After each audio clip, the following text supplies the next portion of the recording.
এনেকুৱা ছোৱালী ভগৱানে কাকো নাই। মোৰ দুটা ল'ৰা আৰু ছোৱালী নাই বুলি বহুত দুখ কৰিছিলোঁ, কিন্তু এনেকুৱা ছোৱালী নালাগে দেই। এনেকুৱা ছোৱালী কাকো নিদিয়ক।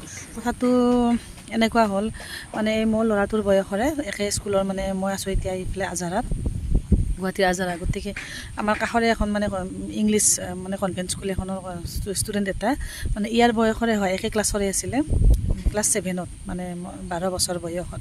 12 বছৰীয়া ছোৱালী এজনী যদি মানে স্কুলত যাই থাকোঁতে স্কুলৰ গাড়ীৰ স্কুল ড্ৰাইভাৰৰ লগত, তাকো সেই ড্ৰাইভাৰজন হৈছে দুটা ল'ৰাৰ বাপেক, 30 বছৰীয়া হ'লেও দুটা ল'ৰাৰ বাপেক, সেই ছোৱালীজনী যদি সেনেকৈ সেই ড্ৰাইভাৰজনৰ লগত প্ৰেম কৰি পলাই যায়, গতিকে সেনেকুৱা ছোৱালী মোক নালাগে। আৰু চাওকচোন, এই ছোৱালীজনী পলাই গ'ল, কিন্তু তাৰপিছতে দুৰ্ভাগ্যক্ৰমে এনেকুৱা মানে ফান্দত পৰিল। মানে ঘটনাটো হৈছিল জালুকবাৰীৰ কাষৰ লংকেশ্বৰৰ কাষৰে এনে কোনোবা এটা মানে গাঁও এখনত, নপাৰা নে কিবা কয়, তাতে পলাই গ'ল। পলাই নিয়াৰ পিছত ৰাতি 2টা বজাত ছোৱালীজনী আনন্দ মানে তেওঁৰ লগত হাতত হাত ধৰি ধুনীয়াকৈ পলাই গৈছে, সেই CC কেমেৰাত উঠিছে।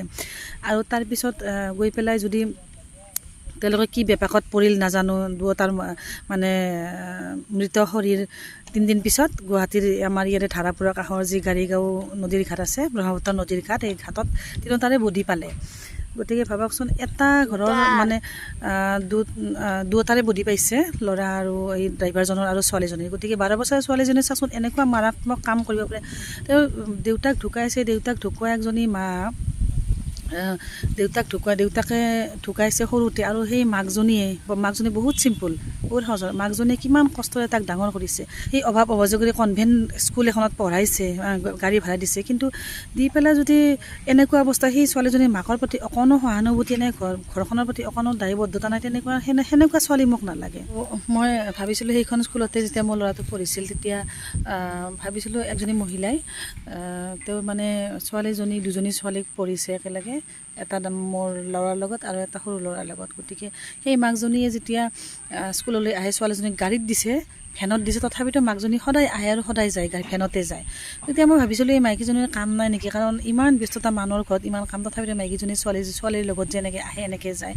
মানে মাইকীজনীয়ে কয়ে বহুত চিন্তাৰ কাৰণে মই নেৰোঁ, ছোৱালী গতিকে নেৰোঁ, এনেকৈ কৈছিল। কিন্তু তেতিয়া মই এইটো অনৰ্থক বুলি ভাবিছিলোঁ, কিন্তু এতিয়া মই ভাবিছোঁ সেই মহিলাজনী সঁচাকৈ গ্ৰেট। কিয় ছোৱালী হৈ পেলাই এতিয়ালৈকে মানে এৰা নাই নিজক। আৰু এতিয়া কথা হ'ল, এনেকৈ আপোনালোকে যিয়ে হওক, মাতৃবিলাকেই হওক, যাৰ ছোৱালী আছে, এই ছোৱালীক কেতিয়াও নেৰিব।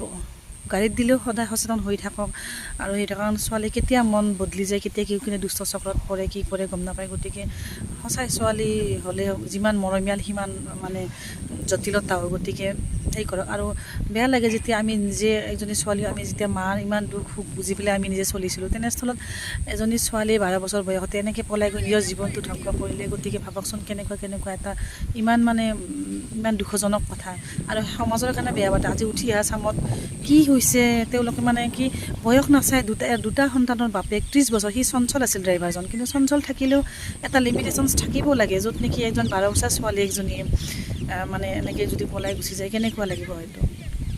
গতিকে আজিলৈ এইখিনি কৈয়ে মানে ভাল নালাগে। এই বাতৰিবিলাক যেতিয়া পাওঁ, কিবা এটা ভাল লাগে, কিন্তু এইবিলাক বাতৰিয়ে সমাজত বহুত সেই সৃষ্টি কৰে। গতিকে ক'বলৈ গ'লে মই সেয়ে কৈছোঁ, গতিকে এনেকুৱা ছোৱালী নালাগে।